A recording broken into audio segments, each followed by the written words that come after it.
Hello, I'm Jim Gordon. The people I work with call me Mr. Gordon.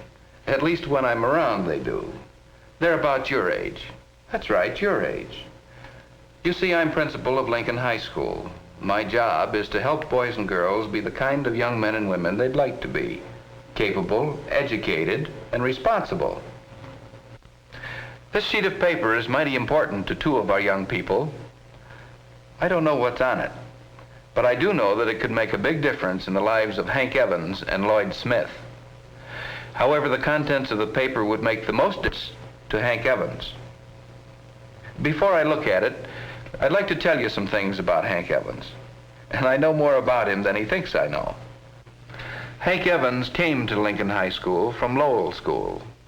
His older sister Vera had been one of our best students, and we were glad to have another Evans at Lincoln. It was the opening day of school, and Hank was in the midst of... Jane Cox? Here. Henry Evans? Here. You're Vera Evans' brother, aren't you? I had Vera last Yeah, I'm year. her brother, but can't I be just plain Hank Evans?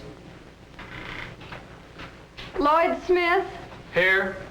Hank Evans had a right to expect that he be treated as an individual, not just as Vera Evans' younger brother. But it's the things that come out after you've known a person a while that really tell you about him. For instance, about the third week of school in Miss Jackson's English class, Hank decided... Very important to discover why Shakespeare introduced the ghost into the scene. Now, just a moment now, just a minute. Will you please follow through on chapters 9 and 10, just as you did chapter 8 today, and be ready to discuss them tomorrow? You got that now? Chapters 9 and 10.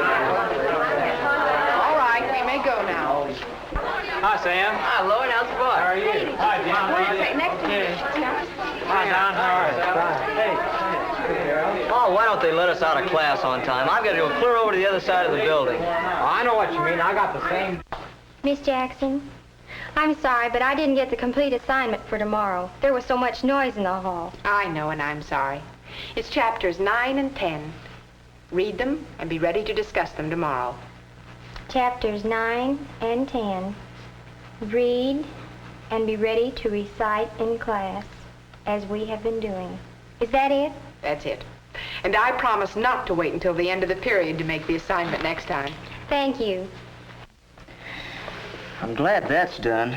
Homework in every class but Miss Jackson's. It's a wonder she didn't... Say, she did say something about 2 chapters. But what? And what 2 chapters? You all finished with it? Yeah, all I can get. I think I was supposed to do some English, but I don't know. Hadn't you better find out? Oh, gee whiz, how can I? She threw some stuff at us right at the end of the hour. Nobody could have got it if I did. They might have. Why don't you call someone? Oh, all right. I'll call Lloyd Smith. Maybe he'll know. 2903.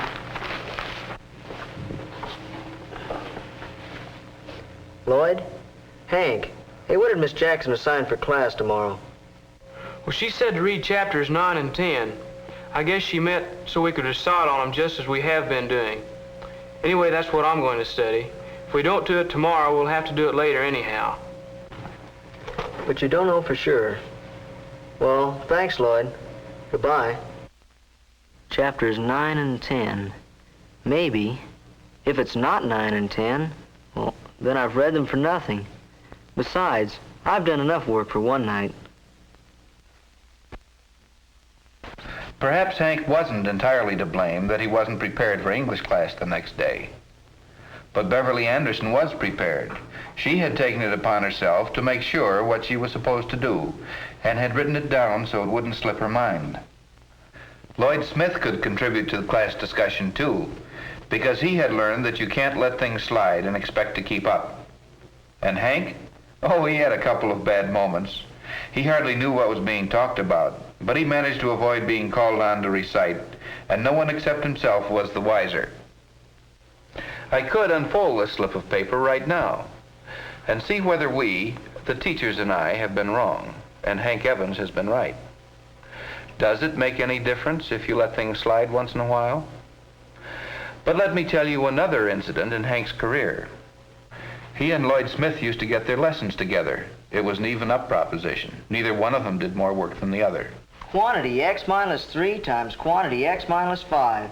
Hey, look here, Lloyd. This isn't going to prove out. We've got a mistake somewhere. Well, maybe it's up here in this first substitution. Hey, how'd that 5 get in there? Hey, that's it. How'd we miss that? Let's see. Well, it's going to factor now. Sure it is. Of all the dumb mistakes. And that finishes the problems, too. Yeah, as soon as we can copy them over. Copy them over? What for? Well, I figured all over the place. Mr. Ellis will never be able to find my answers. I'll draw a circle around the answers. He wants to see how we got them, doesn't he? Well, sure, I intended to put in all the figuring, but like there, where you marked out all that stuff. Don't you want to copy it over so it'll look better? Is this art or algebra? I got all the answers, and they're all right. That's all I care about. Well, I think I'll copy mine. Suit yourself.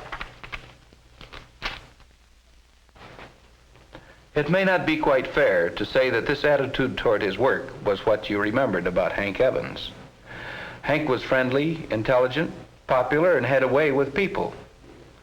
Most of the time, he was an asset to Lincoln High and to himself.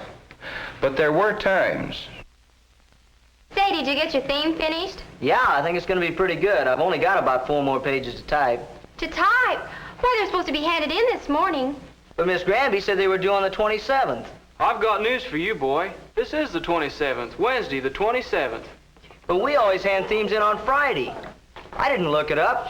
I just naturally thought Friday was the 27th. How'd you ever let a thing like that slip your mind? For probably the first time, Hank couldn't make anyone see how reasonable his error had been. Miss Granby asked him to see her after class. Hank, I wanted to talk with you for some time. I have your theme here, the one that came in 2 days late. But I told you. Please, Hank, let me finish. This is an excellent theme. It's well written, and for once you've taken the trouble to make it neat. But it was late. Miss Granby, There's more, Hank. Not all we asked for is here. A part of the assignment was to make an outline for the theme, too. An outline? You knew you were supposed to make an outline. Why didn't you? I didn't think it was important. If I can write a good theme without making an outline, why do I have to? That's not the point. Hank, I can teach you how to punctuate and to spell and how to write themes. But more important, you must learn to face responsibility. While you're a student at Lincoln High, it's your job to know what the lesson is, how it's to be done, and when it's expected. I can't make you responsible. That you have to do for yourself. That's all, Hank. Thank you. That's appreciation for you. After all the work I went to. Huh. My responsibility, she says. I know what's the matter. My sister Vera always made straight A's, and everybody thinks I've got to be just like her. All the teachers who taught Vera will be on my neck, no matter what I do. Well, maybe Hank Evans did get something from that talk, because after that he took special pains to find out the what, when, and how in Miss Granby's classes. But people don't change completely as a result of one conversation over one assignment. Often it takes something big to convince a fellow he's on the wrong track and really needs to mend his ways. Maybe this is the something big for Hank Evans. What is it? Didn't I tell you? This is one vote in the school election. But there's one story about Hank I would like to tell you before I tell you about the election. Last year, Hank Evans went out for the debate team. He and Beverly Anderson were selected for the affirmative against Wilson High. In the practice session, Hank and Beverly were pitted against Lloyd Smith and Elsie Taylor. Since our opponents have failed to establish any basis for a change, we must realize that the Contention should stand as stated. Fine job, Hank. I wish I could make things sound as good as you do. Oh, it was nothing. Nothing.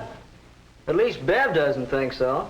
Well, what's the matter? Don't you like the way your partner mowed us down? Oh, sure, he's great, with his gift of gab. But all the facts are in my file box. Oh, Bev's a great one for facts. You ought to see inside that file box. It's full of resolutions and quotations. Well, all I can say is, somebody's going to get wise that his arguments are nobody's opinion but his own. Me, I like to be prepared. Oh, that's a good scout. Hey, I'm rich. Come on, I'll buy you all a soda. Good Well, deal. Let's that go. sounds good. Hank didn't make many notes or collect many facts. He didn't think it was worth doing. And the idea that he wasn't doing his share didn't even occur to him. Not until the debate tournament got underway. Then, not being sure of his facts and faced by students from Wilson who knew their facts, Hank began to suffer from a strange, terrible malady, stage fright. With stage fright, his ability to make his argument sound convincing evaporated. It was pretty bad. He knew that he had let Beverly down, and not just Beverly, but the school. The tournament was lost, of course. Lincoln lost because of Hank Evans, the guy who could have prepared himself, but didn't. Could he be trusted again? Another test was coming up very soon for Hank Evans. Not an ordinary test. It might be better to call it a judgment of Hank by his fellow students. Hank was nominated for president of the student body, and the other candidate was his friend, Lloyd Smith. The election was held this morning during the first period. For president, Hank Evans and Lloyd Smith. Vote for one. Which one? Hank? He's friendly, popular, good-looking. He'd give outsiders a good impression of the school. Or would he? Lloyd Smith? Not quite so cocksure, but a good student, dependable, always responsible. He never lets you down. Hank Evans or Lloyd Smith? Vote for one. Which one? Each of the boys had something to recommend him, and each had his followers. We knew the election was going to be close. Look, it's a tie. 195 votes apiece. Hey, you guys, look at this. What do we do now? Mr. Gordon, it's a tie. Hank and Lloyd both have the same number of votes. Are you sure? We've checked and rechecked. It comes out the same. A deadlock. Does this mean we have to hold the election over? Well, perhaps not. Doesn't your Constitution provide for an absentee ballot? Yeah, but was anybody absent? Well, let's have Miss Jenkins check to see if there are any absentees this morning. If there were, they should be allowed to vote, too. Yeah, Good idea. I wonder who was anyone out absent here? this morning. How You about know? English? There was only one person absent this morning, and his vote will determine who will be elected. How was he voted? For Hank, the more popular one, or for Lloyd, the more responsible one? Here it is, the one vote that decides the election. Is it for Hank or for Lloyd? How would you vote? Why?